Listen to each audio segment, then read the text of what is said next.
ಹಿಂದೂ ಹಿತರಕ್ಷಣಾ ವೇದಿಕೆಯ ನೇತೃತ್ವದಲ್ಲಿ ನಾಳೆ ಚಿಕ್ಕಮಗಳೂರು ಚಲೋವನ್ನ ಕರೆಯನ್ನು ಕೊಟ್ಟಿದ್ದೇವೆ. ಇದರ ಉದ್ದೇಶ ಏನು ಅಂತ ಹೇಳಿದ್ರೆ, ಚಿಕ್ಕಮಗಳೂರುವಂತ ರಾಷ್ಟ್ರಭಕ್ತರ ನೇತೃತ್ವದಲ್ಲಿ ಒಂದು ತಿರಂಗ ಯಾತ್ರೆಯನ್ನ ನಾವು ನಾಳೆ ಮಾಡ್ತಿದ್ದೇವೆ.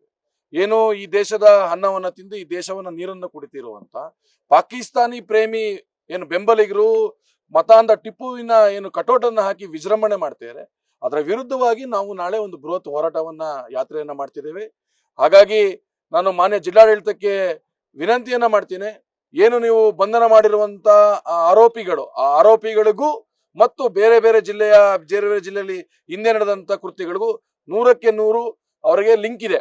ಇದರಿಂದ ಬಹಳ ದೊಡ್ಡ ಒಂದು ಘಟನೆ, ಹಿಂದೆ ಶಿವಮೊಗ್ಗದಲ್ಲಿ ನಡೆದಂತ ಈದ್ ಮಿಲಾದ್ ಮೆರವಣಿಗೆ ಸಂದರ್ಭದಲ್ಲಿ ಏನು ಗಲಭೆ ಸೃಷ್ಟಿಯಾಯಿತು, ಅದೇ ರೀತಿ ಮೊದಲಿಗೆ ಇವರು ಟಿಪ್ಪುವಿನ ಬ್ಯಾನರ್ನ ಹಾಕ್ತಾರೆ, ನಂತರ ಅದಕ್ಕೆ ಸಂಬಂಧಪಟ್ಟಂತ ಸಣ್ಣ ಗಲಭೆಯನ್ನು ಸೃಷ್ಟಿ ಮಾಡ್ತಾರೆ.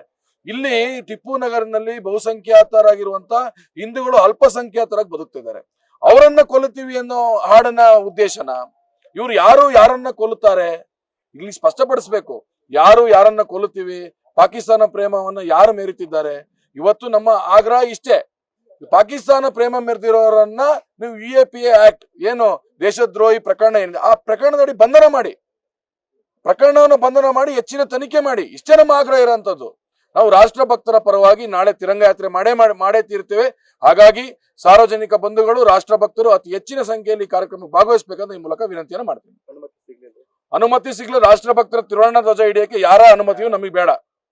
ರಾಷ್ಟ್ರ ಧ್ವಜವನ್ನ ಹಿಡಿದು ರಸ್ತೆಯಲ್ಲಿ ನಡೆಯಕ್ಕೆ ಯಾರ ಅನುಮತಿಯೂ ನಮಗೆ ಬೇಡ. ನಾವು ರಾಷ್ಟ್ರ ಧ್ವಜವನ್ನು ಹಿಡಿದು ರಸ್ತೆಯಲ್ಲಿ ನಡೀತೀವಿ. ರಾಷ್ಟ್ರಭಕ್ತರ ಪರವಾಗಿ ಚಿಕ್ಕಮಗಳೂರಿನಲ್ಲಿ ರಾಷ್ಟ್ರದ್ರೋಹಿಗಳಲ್ಲ, ರಾಷ್ಟ್ರ ಭಕ್ತರಿದ್ದಾರೆ ಅನ್ನೋ ನಿರೂಪಣೆ ಮಾಡೋಕೆ ನಾವು ನಾಳೆ ರಾಷ್ಟ್ರ ಧ್ವಜವನ್ನು ಹಿಡಿದು ನಡೀತೀವಿ. ಯಾರ ಅನುಮತಿಯೂ ನಮಗೆ ಅವಶ್ಯಕತೆ ಇಲ್ಲ. ಆದ್ರೆ ಕಾನೂನಿಗೆ ಗೌರವ ಕೊಟ್ಟು, ಕಾನೂನಿಗೆ ಸಂವಿಧಾನದ ಅಡಿಯಲ್ಲಿ ಬದುಕ್ತಿರೋರು ನಾವು ಕಾನೂನಿಗೆ ಗೌರವ ಕೊಟ್ಟು ಅವರಿಗೆ ಒಂದು ಮನವಿ ಪತ್ರವನ್ನು ಕೊಟ್ಟಿದ್ದೇವೆ. ಅವ್ರು ಕೊಡ್ಲಿಲ್ಲ ಅಂತ ಹೇಳಿದ್ರು ರಾಷ್ಟ್ರ ಧ್ವಜವನ್ನು ಹಿಡಿದು ನಡೆಯೋದು ತೀರ್ತೀವಿ.